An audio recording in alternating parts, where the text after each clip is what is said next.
Magandang hapon po.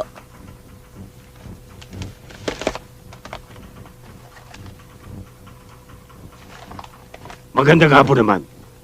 Bakit? Ito ba yung Reyes Film Academy? Ito nga. Mabuka. Salamat ho. Anong gusto mo? Mag-a-apply ho sana ako ng trabaho eh. Aba, maganda yan, bata.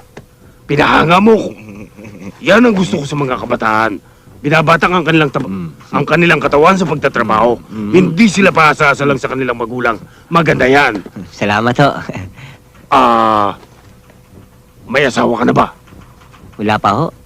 Magaling. Para kung sakaling magkasawa ka, ay alam mo na kung paano mo sila bubuhayin. Salamat ho. Saan ka nakatira? Nakikitira lang po ako eh. Ano naman ang natapos mong pinag-aralan? Elementary lang po, pero masipag po ako. Magaling. Lalo ka nilang makukurso na daan. Salamat po. Paano po? Tanggap na po ako? Ay, itanong natin sa manager. Manager, hindi ba kayo may may-ari nito? Hindi. Nag-a-apply din ako ng trabaho eh. Masipag din akong katulad mo. Naghahanap din kayo ng trabaho? Oo, Ano naman trabaho ang gusto nyo? kahit na no. Ba, mabuti yan. Binabatak mo ang katawan mo sa malinis na paraan. Oo, May asawa ka na ba? wala pa. Wala pa?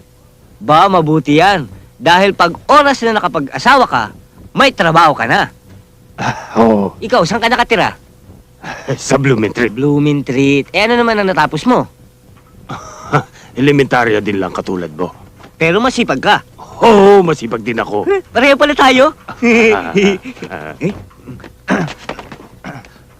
Miss, Miss, pwede na kami Pwede na mag-apply. ako kami mag-apply. Sorry ho, wala na kaming bakante. Sige ho, manager. Alis na ako. Itong buwisit